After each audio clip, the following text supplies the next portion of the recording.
ख्वाजा हसन निज़ामी ने एक मज़ेदार किस्सा अपनी एक रेडियो की तकरीर में सुनाया जो 10 अप्रैल 1936 को दिल्ली रेडियो से नशर हुई थी। मैं आज आपको अपने चैनल अनसुनी तारीख में हजरत ख्वाजा हसन निज़ामी का किस्सा सुनाता हूँ। ख्वाजा साहब कहते हैं, मेरे मामू कहते थे हमारी बस्ती में एक हलाल खोर रहता था। हलाल खोर यानी सफाई कर्मचारी, जिसके भूत ताबे थे, यानी हुक्म मानते थे, उसे कंट्रोल में थे। हमारे चचा को भूत को ताबे करने का बहुत शौक था। वो हलाल खोर के पास गए। हलाल खोर ने कहा, किसी हलाल खोर को मरने दो, जब तुम्हें भूत पकड़ने का मंत्र सिखाऊंगा। चंद महीने बाद कोई हलाल खोर मरा। उस दौर में हलाल खोर यानी हरिजनों को दफनाया जाता था, जमीन में उनकी भी खबरें बनाई जाती थी। रात को वो भूतों का अमल जानने वाला हलाल खोर मेरे मामू के चचा के पास आया और उसने कहा, लो चलो, आज मैं तुम्हें भूतों को ताबे करने का अमल सिखाऊंगा। इस दिलचस्प किस्से को सुनाने से पहले मैं आप लोगों से गुजारिश करूंगा कि आप हमारे चैनल अनसुनी तारीख को सब्सक्राइब कीजिए और शेयर कीजिए। वो कहते हैं, इन दोनों ने हलाल खोरों के कब्रिस्तान जाने का प्रोग्राम उसी रात को बनाया और उसके साथ हलाल खोरों के कब्रिस्तान में गए। आधी रात का वक्त था, खूब अंधेरा छाया हुआ था। हलाल खोर ने ताज़ा कब्र की मिट्टी हटाई, पटाव खोला और मरने वाले की लाश कफन में लिपटी रखी थी। जिंदा हलाल खोर ने मामू के चचा से कहा, तुम इस लाश के पैरों पर बैठ जाओ और मैं सराहने बैठता हूँ। पहले तो बहुत डरे, मगर भूत को पकड़ने का यानी ताबे करने का भूत सर पे सवार था।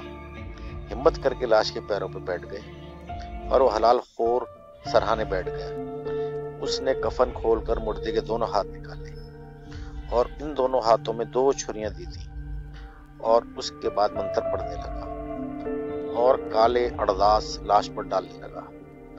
थोड़ी देर के बाद लाश हिली। लाश को हिलता हुआ देखकर मामू के चचा डरे और लाश के सराहने बैठे हुए हलाल खोर ने हाथ के इशारे से उनको हिम्मत दिलाई और इशारा किया कि बैठे रहो, डरो मत। मगर लाश अपनी दोनों कोहनियों पर को टेक लगाकर उठी हुई मालूम हुई। तो मामू के चचा डर के मारे खड़े हो गए और उछल कर कब्र के बाहर आ गए। उनका बाहर आना था कि वो मुर्दा उठकर बैठ गया और उसने अपने दोनों हाथों की छुरियां उस जगह मारी जहां मामू के चचा बैठे हुए थे। मगर जब वहां कोई न मिला तो मुर्दे ने पीछे मुड़कर सराहने हलाल खोर की दोनों छुरियां मारी और हलाल खोर छुरियों से जख्मी होकर चीखा और मामू के चचा ये तमाशा देखकर भागे और उनका डर के मारे बुरा हाल हो गया। थोड़ी देर भागते रहे, उसके बाद जरा रुके और पीछे मुड़कर देखा तो क्या देखते हैं कि वो मुर्दा कफन पहने दोनों छुरियां हाथ में उठाए दौड़ा चला हुआ आता है और ये भी कहता था, मैंने अपनी भेंट ले ली और उस आदमी को मार डाला। अब मैं तुम्हारा ताबेदार हूं, अब तुम्हारा जो काम होगा वो मैं करूंगा। तुम जरा ठहरो तो सही, डरो मत, मैं तुम्हारा ताबेदार हूं। मुर्दा बराबर पीछे दौड़ता रहा और दरगाह यानी दरगाह निजामुद्दीन के दरवाजे पर एक गुजरा था, जिसमें उस दौर में शाहजहांपुर के एक दरवेश रहते थे। मामू के चचा ने उनको आवाज दी, उन्होंने दरवाजा खोल दिया। जब वो अंदर आ गए तो दरवाजा बंद कर लिया। उस मुर्दे ने दरवाजे के बाहर खड़े होकर कहना शुरू किया, दरवाजा खोलो, मैं तुम्हारा ताबेदार हूं, तुम जिस काम को कहोगे वो करूंगा। शाहजहांपुरी शाह साहब ने कहा, हम तेरी ताबेदारी से बहुत खुश हुए और तुझको हुक्म देते हैं कि यहाँ से चला जा और अपनी कब्र में जाकर सो जा और कभी ना आ जब तक कि हम तुझको ना बुलाएं। ये सुनकर मुर्दा चला गया, मगर मामू के चचा को थोड़ी देर बाद गश आ गया और 10-12 घंटे बेहोश रहे और होश में आए तो कई महीने बीमार रहे। फिर उन्होंने भूतों को ताबे करने का शौक तुर्क कर दिया और सारी उम्र कब्र के भूत से उन पर खौफ तारी रहा।